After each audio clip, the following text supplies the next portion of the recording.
Hello everyone, welcome to the Layman Way, where we are completing fundamentals of physical geography. And this lecture is a part of my 2 months geography course program to help you one step closer to your goal. And guys, this program is all free, so don't forget to smash that like button, subscribe, and also turn on the notifications. Alright, if you want to view our full course, you can always click on the I button in the top right corner and view our full playlist. And guys, if you are following this program, do not forget to leave a comment down below about your progress in the course, guys, so that we can motivate one another. And let's get started. तो चलिए lower course आज river का start करेंगे। हमने पिछले lectures में अपर और middle course को डिस्कस किया है कि रनिंग वाटर से कैसे अपर कोर्स एंड मिडिल कोर्स में ऑफ रिवर में क्या क्या लैंड फॉर्म्स बनते हैं, कैसे रिवर उनको शेप करती है ना। और आज हम लोअर कोर्स से स्टार्ट करते हैं, तो जल्दी से पढ़ लेते हैं कि लोअर कोर्स क्या है रिवर का और क्या क्या लैंड फॉर्म्स आते हैं। इसमें 2-3 अच्छे कंसेप्ट हैं, तो वो भी पढ़ेंगे आज, ठीक है।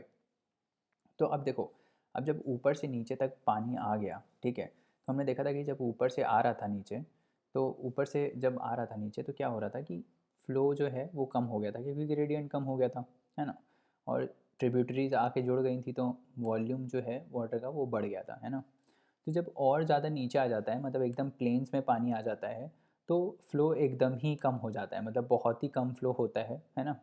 और यहाँ पे बेसिकली जो काम होता है वो रिवर का वो काम होता है कि जो सेडिमेंट्स वो लेके आई है ना, वो धीरे धीरे डिपॉजिट होने लगते हैं इधर, क्योंकि फ़्लो तो बहुत ज़्यादा है, अब उतना फोर्स रहा नहीं रिवर में कि सेडिमेंट्स को और आगे पुश करके ले जाए। तो जनरली क्या होता है कि ये रिवर जो है वो उसको डिपॉजिट करने लगती है धीरे धीरे, है ना। डेब्रिस को जो ले आती है वो ऊपर से, वो धीरे धीरे डिपॉजिट करने लगती है। और वर्टिकल करोजन तो एकदम ही ख़त्म ही हो जाता है।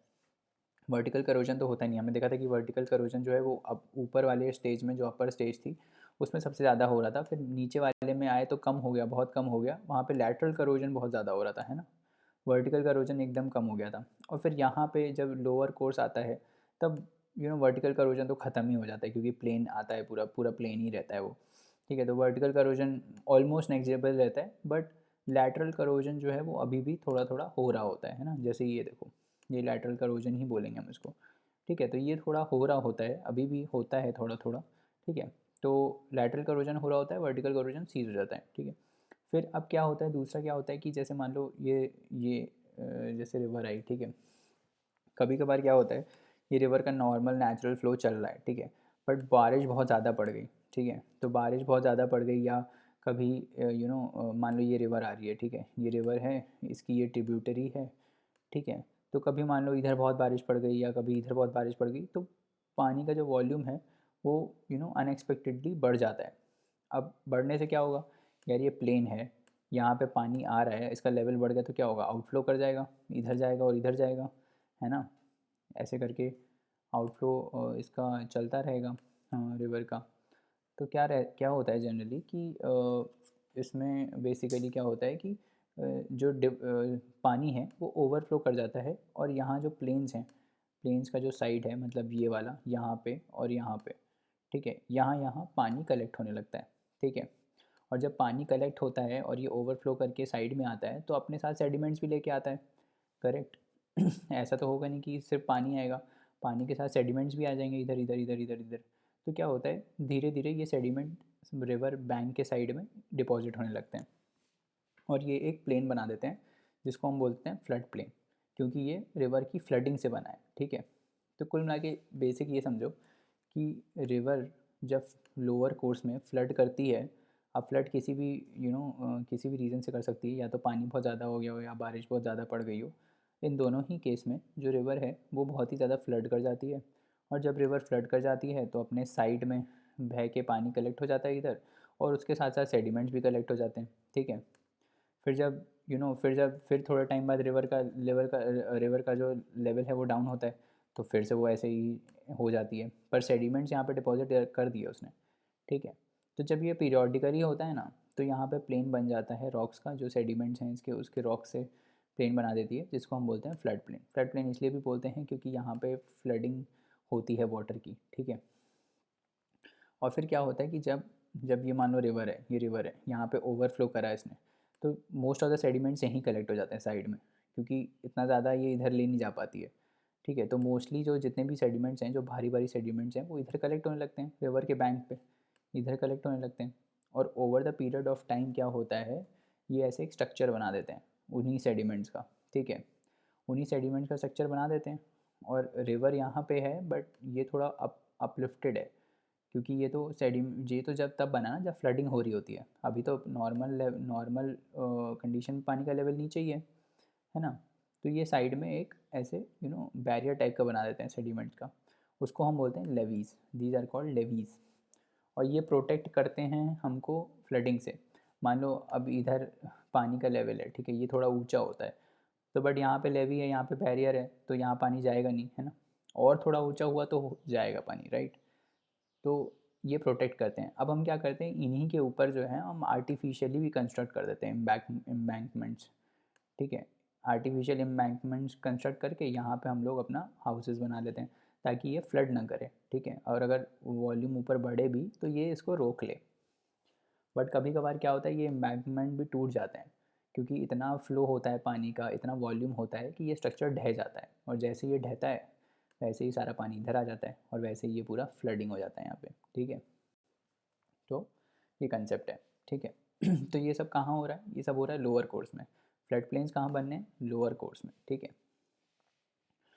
उसके बाद ये तो हमने देख ही लिया कि आर्टिफिशियल एम्बैंकमेंट्स कैसे बनते हैं, ठीक है। जैसे हवांग हो है, हवांग हो जो रिवर है वो उसको चाइना का सोरो बोलते हैं, क्योंकि ये बहुत ही ज़्यादा एक्सेसिव फ्लडिंग होती रहती है इसमें, और ये अपना कभी भी ना रूट चेंज कर देती है।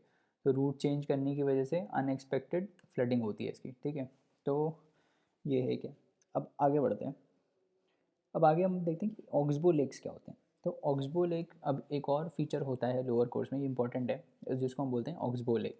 तो याद है जब हम पीछे हमने एक जीआईएफ देखा था, उसमें ऐसे रिवर बन रहा था, है ना, और यहाँ पे एक पार्ट जो है पानी का वो सेपरेट हो गया था ऐसे, ये पार्ट का पानी सेपरेट हो गया था, इसको हम बोलते हैं ऑक्सबो लेक, ठीक है। अभी देखते हैं कैसे बनता है। लेट्स सी कि ये बनता है कैसे। देखो, हमने देखा था कि यार रिवर का मीएंडरिंग जो है वो मिडिल कोर्स में स्टार्ट होता है। ये ऐसे मीएंडर करना स्टार्ट करती है, ऐसे ऐसे ऐसे ऐसे करके मीएंडर करना स्टार्ट करती है ना।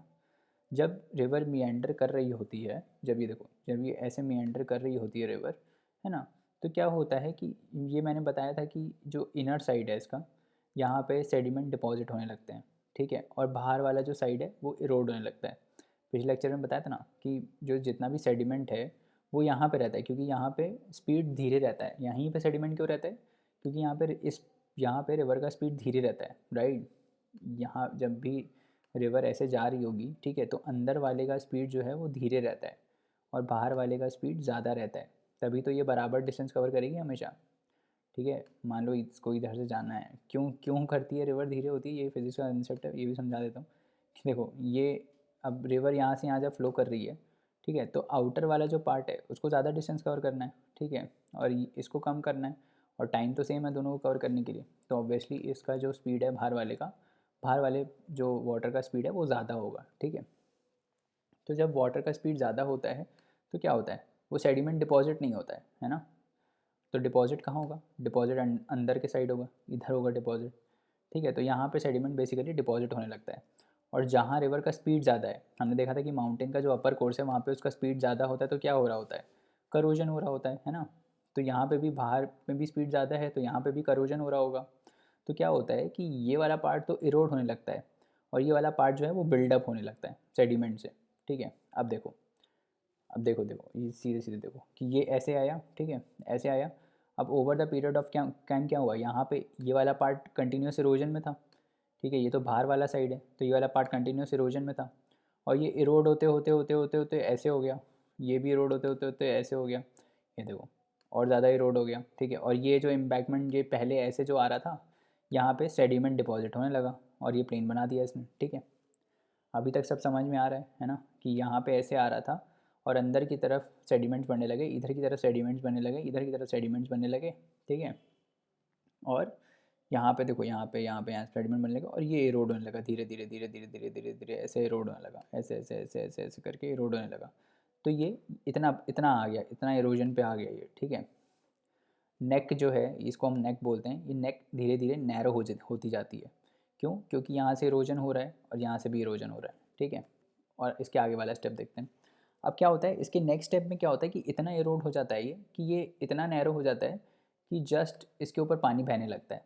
मान लो बहुत नैरो हो गया, ठीक है, इतना नैरो हो गया, इतना नैरो हो गया कि ये ऐसे है बस। तो क्या होता है कभी कभार पानी इसके ऊपर भी चला जाता है, ठीक है। फिर एक बार पानी इसके ऊपर जब चला जाता है ना, तो ये भी पार्ट एरोड हो जाता है। कुल मिला के पार्ट तो वो भी एरोड होना ही है, धीरे धीरे धीरे करके जब ये पार्ट पूरा एरोड हो जाता है तो ये इससे कनेक्ट हो जाता है ऐसे, ठीक है, इस टाइप से ये इससे कनेक्ट हो जाता है। अब जब ये कनेक्ट हो गया, ठीक है, इतना एरोड कर दिया, ये कनेक्ट हो गया, यहाँ पे पूरा सेडिमेंट आ गया, ठीक है, ये पूरा सेडिमेंट वाला पार्ट आ गया। तो देख रहे हो कि ये वाला जो पार्ट है, ये वाला पार्ट ये डिस्कनेक्ट हो गया इससे, ठीक है, ये ऐसे हो जाएगा, ये वाला पार्ट ऐसे हो जाएगा, है ना। तो उसी को बोल देते हैं ऑक्सबो लेग। ये देखो, ये इनिशियली ये जुड़ा, ये जुड़ गया इससे, ये वाला पार्ट अभी सेपरेट हो जाएगा धीरे धीरे, ठीक है, क्योंकि पूरा पानी इधर से फ्लो करने लगेगा। देखो यहाँ सेडिमेंट पूरे भर गए, ठीक है। अब पानी तो यहाँ पे था, ये वाले जो ये वाला है यहाँ पे तो पानी था अपना, है ना। तो इसको हम बोल देते हैं, ये जो होता है इसको बोल देते हैं ऑक्सबो लेग, ठीक है। ये इस टाइप से बनता है, समझ में आया? समझ में आया ना कि मीएंडरिंग हो रही होती है तो बाहर वाला जो है वो एरोड होने लगता है, और इतना एरोड हो जाता है कि आपस में ये दोनों कनेक्ट हो जाते हैं, सिंपल एज दैट। और बाहर वाले में डिपोजिशन हो रहा होता है, और इतना डिपोजिशन हो जाता है कि ये सेपरेट कर देता है पूरा इसको, और ये as a part of lake बन जाता है, जिसको हम ऑक्सबो लेक बोलते हैं। और over the period of time ये बहुत ही अगर हाई टेम्परेचर है तो ये वेपोरेट भी हो जाता है ना। तो ये होता है। अब नेक्स्ट आते हैं, नेक्स्ट क्या है, नेक्स्ट है फॉर्मेशन ऑफ डेल्टास। डेल्टा क्या होता है, देखो डेल्टा वो मैथ का सिंबल देखा ना, डेल्टा ऐसे होता है, डेल्टा रिप्रेजेंट्स चेंज, मैथ में पढ़ा होगा, है ना, मैथमेटिक्स में। तो इसका नाम डेल्टा है ही इसीलिए क्योंकि ये ऐसे बनता है, ट्रायंगुलर शेप का होता है, जैसे ग्रीक लेटर अपना डेल्टा है सिंबल, वैसा ही बनता है। ये देखो इस टाइप से बनता है, ये डेल्टा है, ठीक है। तो डेल्टा बोलते हैं, तो इसको क्यों बोलते हैं डेल्टा, क्योंकि ये सिंबल ऐसा है, ठीक है। अब ये सिंबल ऐसा क्यों है, देखो जब ये रिवर आ रही होती है, ठीक है, जब ये रिवर आके अब यहाँ पे एंड आ गया है रिवर का, ठीक है, हम एंड तक पहुँच गए हैं रिवर के, हमने माउंटेन से स्टार्ट किया था, अभी एंड तक पहुँच गए हम। तो एंड में रिवर जो होती है वो एम्प्टी कहाँ होती है, सी में होती है, ओशन में होती है, लेक में होती है ना, यहीं पे होती है एम्प्टी। तो अब मान लो यहाँ पे आ गई रिवर, ठीक है, यहाँ तक आ गई है रिवर ऐसे करके, ठीक है। अब जब यहाँ तक आ गई है रिवर तो क्या होता है कि इसके साथ बहुत सारे सेडिमेंट्स हैं, राइट। अब यहाँ पे इसका पाथ नैरो इसलिए था क्योंकि यहाँ पे रॉक थे और वो उसको इरोड नहीं कर पा रही थी, ठीक है। अब यहाँ जैसे ही ये यहाँ पे आती है ना, तो इसको फ्री पाथ मिल जाता है, कहीं भी जाओ, कहीं भी जाओ, कहीं भी जाओ, ठीक है, इस टाइप से कहीं भी जा सकती है, राइट। जब ये रिवर इधर से आ रही थी, समझो रिवर जब इधर से आ रही थी तो यहाँ तो रॉक था, इसको इतना इरोड नहीं कर पा रही थी, इतना फ्री नहीं थी मूव करने के लिए, है ना।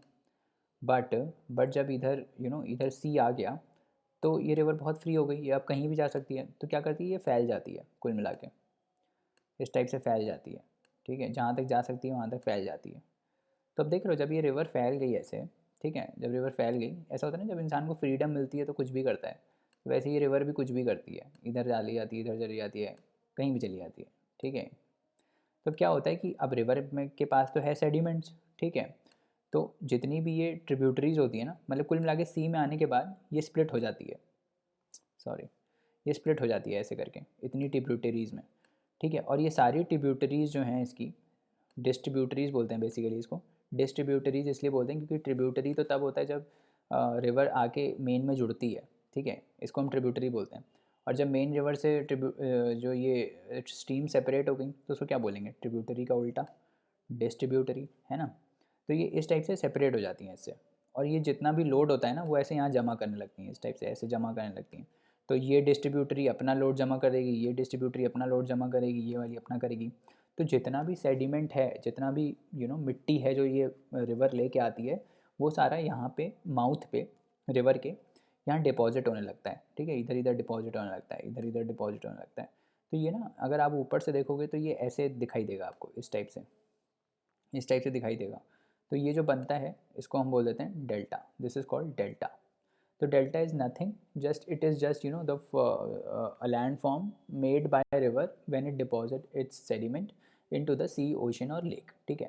तो ये जो रिवर है ये अपना जब सेडिमेंट्स इधर डिपॉजिट करती है डिस्ट्रीब्यूटरीज में टूट के, तो इस टाइप से छोटे छोटे छोटे छोटे आइलैंड टाइप्स बन जाते हैं। और ये over the period of time जब ये बहुत ज़्यादा सेडिमेंट इसमें जमा हो जाएगा ना, तो ये सी लेवल के ऊपर भी आ जाता है, ठीक है। तो और बीच टाइप बन जाता है, फिर ये इतना सेडिमेंट हो जाता है कि मतलब ऊपर आ जाता है, लैंड पानी से ऊपर आ जाता है, ठीक है। तो फिर ये और अपना डेल्टा बढ़ा देती है। अब फिर रिवर आएगी यहाँ पे, इतना ऊपर हो जाएगा तो फिर ये और आगे चली जाएगी, फिर यहाँ बनाएगी, है ना। तो इस टाइप से प्रोसेस हमारा होता रहता है। बट कुल मिला के फॉर्मेशन ऑफ डेल्टा यही है कि जो रिवर आके सेडिमेंट अपना डिपॉजिट करती है डिस्ट्रीब्यूटरीज में, सिंस ये बहुत फ्री हो जाती है या एंड में आने के बाद, तो ये इस टाइप का स्ट्रक्चर बना देती है जो कि होता है डेल्टा टाइप, ठीक है। तो ये है अपना डेल्टा। अब इसमें एक चीज़ और आती है कि यार ये फैक्टर्स क्या हैं डेल्टा बनने के, ठीक है। अब डेल्टा हर जगह तो बनते नहीं है, है ना। डेल्टा आप देखोगे कि बे ऑफ बंगाल वाला जो है, जहाँ पे गैंजीज ब्रह्मपुत्रा से मिलती है, तो वहाँ पे बहुत ही बहुत ही अच्छा डेल्टा बनता है ना। और कहीं कहीं नहीं भी बनता है ना। तो क्या फैक्टर्स होते हैं जो उसको इन्फ्लुएंस करते हैं, और ये डेल्टास के फॉर्मेशन को क्या क्या चीज़ें इन्फ्लुएंस करती हैं। तो सबसे पहला चीज़ क्या होगा कि भाई वर्टिकल करोजन होना चाहिए। वर्टिकल करोजन मतलब कि भाई जो अपर लेयर है ना, जो जब अपर माउंटेन में रिवर चल रही है तो वहाँ पे करोजन बहुत ज़्यादा होना चाहिए, क्योंकि जब करोजन होगा तभी तो सेडिमेंट आएगा रिवर में, है ना। करोजन नहीं होगा तो सेडिमेंट आएगा ही नहीं। तो करोजन होना चाहिए, पहला तो यही हो गया, ठीक है। दोनों वर्टिकल लैटरल दोनों करोजन होना चाहिए। तो मतलब जब अपर कोर्स में जब अपर कोर्स में चल रही है रिवर, तो वर्टिकल करोजन होना चाहिए, और जब नीचे आ गई तो लैटरल करोजन होना चाहिए। तभी सबसे ज़्यादा सेडिमेंट रिवर में आ पाएंगे, है ना। एक ये हो गया। दूसरा क्या है, कोस्ट शुड बी शेल्टर्ड टाइडलेस। क्या बोल रही है टाइडलेस, क्या बोल रही है टाइडलेस, मतलब जैसे टाइड्स होती है ना। टाइड्स मतलब कभी पानी ऊपर आ जाता है, कभी पानी नीचे, लेवल ऑफ पानी कभी ऊपर बढ़ जाता है, कभी नीचे बढ़ जाता है। तो जैसे मान लो कि ये शोर है अपना, ये शोर है। तो एक्चुअली में ये अगर शोर है हमारा, तो मान लो नॉर्मल में पानी इधर रहता है, तो हाई टाइड में क्या होता है, ये लेवल बढ़ जाता है और पानी इधर तक आ जाता है, इधर तक आ जाता है। तो इतना जो ये कवर कर लिया ना इसने, ये इसी को बोलते हैं हाई टाइड, ठीक है। तब वो बोल रहा है कि ये जो चीज़ है ना, ये टाइड टाइड नहीं होना चाहिए इसमें, क्योंकि टाइड अगर होगा तो जितने भी सेडिमेंट्स यहाँ पे डिपॉजिट हो रहे हैं वो सारा वापस ले जाएगा ये, है ना। समझ में आ रहा है, समझ में आ रहा है ना, कि भाई अगर ये शेल्फ है, मान लो ये ऐसे शेल्फ है और ये ओशियन है, यहाँ पे ओशियन है। नॉर्मल में अगर ये ऐसा रहता है, ठीक है, नॉर्मल में अगर ये ऐसा रहता है और हाई टाइड में ये ऐसा हो गया, ठीक है। तो अगर बहुत ज़्यादा टाइड जाएंगी तो जितने भी यहाँ पे सेडिमेंट्स हैं वो सारे तो बहा के ले जाएगा ये इधर, है ना। और जित इधर वाले भी ले जाएगा पूरे अंदर, तो डेल्टा तो कभी बन ही नहीं पाएगा। डेल्टा तो बनता सेडिमेंट से ही है ना, सेडिमेंट नहीं होंगे तो डेल्टा बनेगा ही नहीं, है ना। तो ये अगर टाइड टाइड वाला हुआ तो ये नहीं बनेगा फिर डेल्टा, ठीक है। तो इट शुड बी शेल्टर टाइडलेस, टाइडलेस होना चाहिए, टाइड्स नहीं होनी चाहिए, ठीक है। तीसरा क्या बोल रहा है, seas adjoining the delta should be shallow. अब शैलो का क्या मतलब है, शैलो मतलब ज़्यादा डेप्थ नहीं होनी चाहिए। जैसे मान लो रिवर इधर से आ रही है ना, रिवर इधर से आ रही है और इधर सी है अपना, ठीक है, इधर सी है। और तो ये वो बोल रहा है कि ये थोड़ा जेंटल होना चाहिए इधर ना, ज़्यादा डेप्थ नहीं होना चाहिए पानी का, समझ रहे हो, ज़्यादा डेप्थ नहीं होना चाहिए। कुल मिला के बात ये है कि जैसे ये मैंने बनाया था ना, ये स्लोप बनाया था, तो रिवर अगर यहाँ से आ रही है तो इस टाइप का होना चाहिए ये सी अगर है हमारा, ये अगर सी है हमारा, ठीक है, तो इस टाइप से कोस्ट होना चाहिए उसका, तभी डेल्टा बनेगा। क्यों ऐसा होगा, मान लो अगर ये ऐसा हो गया, मान लो इधर इधर रिवर आ रही थी और ये ऐसा हो गया, ठीक है, और ये पानी ऐसा, तो क्या होगा, कभी डेल्टा बनेगा, नहीं बनेगा डेल्टा। क्यों नहीं बनेगा, क्योंकि देखो अगर मान लो अगर ऐसा हुआ, मान लो बहुत ही स्टीप हुआ ये, ठीक है, तो ये जितना भी सेडिमेंट आएगा वो तो सारा नीचे गिर जाएगा ना। अगर बहुत ही स्टीप हुआ ये, मान लो पानी ऐसा है ना, शैलो नहीं हुआ, स्टीप हुआ, तो जितना भी सेडिमेंट रिवर लाएगी सारा नीचे गिर जाएगा। सेडिमेंट डिपॉजिट तो तभी होगा ना जब, क्या बोलते हैं, जब ये शैलो होगा, तभी तो डिपॉजिट, यहाँ पे डिपॉजिशन होगा। और जितना जेंटल हो उतना अच्छा है, क्योंकि स्लोपी अगर होगा तो सेडिमेंट्स और गिरने लगेंगे नीचे, ठीक है। तभी तो हम बोल रहे हैं कि ज़्यादा अगर स्टीप ग्रेडियंट हुआ, मतलब शैलो नहीं हुआ, ज़्यादा स्टीप हुआ, तो डेल्टा नहीं बनेगा, है ना। क्योंकि डेल्टा बनता है किससे, डिपोजिशन ऑफ सेडिमेंट से। अब अगर सेडिमेंट्स को कोई भी चीज़ रोक रही है तो वो डेल्टा नहीं बनेगी। जैसे वर्टिकल कोलोजन अगर नहीं हो रहा है तो सेडिमेंट नहीं मिलेंगे, ठीक है। अगर टाइडलेस होगा तो सेडिमेंट्स पानी में चले जाएंगे, ठीक है। अगर सी शैलो होगा तो भी सेडिमेंट्स पानी में चले जाएंगे, मतलब सी शैलो नहीं होगा, अगर स्टीप है, ठीक है, तो भी सेडिमेंट्स पानी में चले जाएंगे, तो इसलिए शैलो होना चाहिए, ठीक है। No large lake to filter sediment, फिर से सेडिमेंट पे बात आ गई। कोई जब रिवर चल रही है, ठीक है, जब रिवर अपने कोर्स में आ रही है तो कोई बीच में ऐसा लेक नहीं होना चाहिए, ठीक है, लेक नहीं होना चाहिए जो इसके सेडिमेंट्स को फिल्टर कर सके। क्योंकि मान लो अगर लेक हुआ बीच में और रिवर यहाँ लेक में जा रही है तो ये सारा सेडिमेंट तो इसी में डाल देगी ना, फिर भले ही ये यहाँ से निकल रही हो तो उसमें सेडिमेंट्स नहीं होंगे, है ना। तो वो यही बोल रहा है कि डेल्टा बनने के लिए ये कंडीशन है कि बीच में कोई लेक नहीं होना चाहिए जिसमें ये रिवर जाके अपना सेडिमेंट एम्प्टी कर रही है ना। मेन काम है सेडिमेंट्स को बचाना, सेडिमेंट्स अगर होंगे तभी ये डेल्टा बनेगा, नहीं तो नहीं बनेगा, ठीक है। फिर तीसरा क्या है, no strong currents running at right angles to the river mouth. अब मान लो ऐसा हो रहा है कि मान लो ये रिवर है, लेट्स से ये रिवर है, ये अपना सेडिमेंट लेके आ रही है और यहाँ से एक और रिवर आ रही है और बहुत ही स्ट्रॉन्ग है, बहुत ही ज़्यादा फ्लो है, तो क्या होगा इस केस में, क्या होगा कि ये जो सेडिमेंट्स यहाँ से लेके आ रहे थे वो फिका जाएंगे इधर, है ना।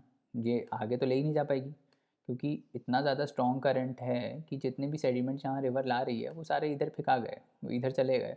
तो इस केस में भी सेडिमेंट्स नहीं बन पाएंगे और इस केस में भी सेडिमेंट्स नहीं आ पाएंगे, तो क्या डेल्टा नहीं बन पाएगा, है ना। तो वो यही बोला कि no strong currents at right angles to the river mouth. फिर एक अलग टाइप का डेल्टा होता है जिसको एस्टुराइन डेल्टा बोलते हैं, और एक होता है कस्पिड डेल्टास होते हैं। ये ज़्यादा इंपॉर्टेंट नहीं है, बस ये याद रख लो कि एस्टुराइन, एस्चुरी क्या होता है। एस्चुरी ये होता है कि जब रिवर जो है ओशन को मीट करती है, रिवर ओशन को मीट करती है ना, तो ये जो माउथ होता है ना इसको हम बोलते हैं एस्चुरी, ठीक है। तो यहाँ पे जो डेल्टा बनता है उसको हम बोलते हैं एस्टुराइन डेल्टा। जब भी रिवर ओशन को, ओपन ओशन को मीट करती है तो जहाँ पे मीट करती है उसको हम बोलते हैं एस्चुरी, और ये जो डेल्टा यहाँ पे बनता है उसको हम बोल देते हैं एस्टुराइन डेल्टा। जैसे कौन सी रिवर्स हैं, अमेज़न, विस्टुला, ये सब जो हैं ये अपना डेल्टा ऐसे बनाती हैं, ठीक है। फिर एक होता है कस्पेड डेल्टास। ये कस्पेड डेल्टा क्या होता है, अब ये जो चीज़ बनी है ना, ये डिफरेंट डिफरेंट टाइप की हो सकती है। जैसे ये ऐसे मान लो अगर बन गया, मान लो ये ऐसे बन गया अगर डेल्टा, मान लो रिवर आ रही है और इसने ऐसे डेल्टा बना दिया इस टाइप का, तीन तीन चीज़ों में ऐसे बना दिया, मान लो ऐसे, इस टाइप का अगर डेल्टा बना दिया तो इसको क्या बोलेंगे, इसको बोलते हैं बर्ड्स फुट। क्योंकि देखो जो बर्ड के फुट जैसा है ना, ये बर्ड का फुट ऐसा ही होता है ना।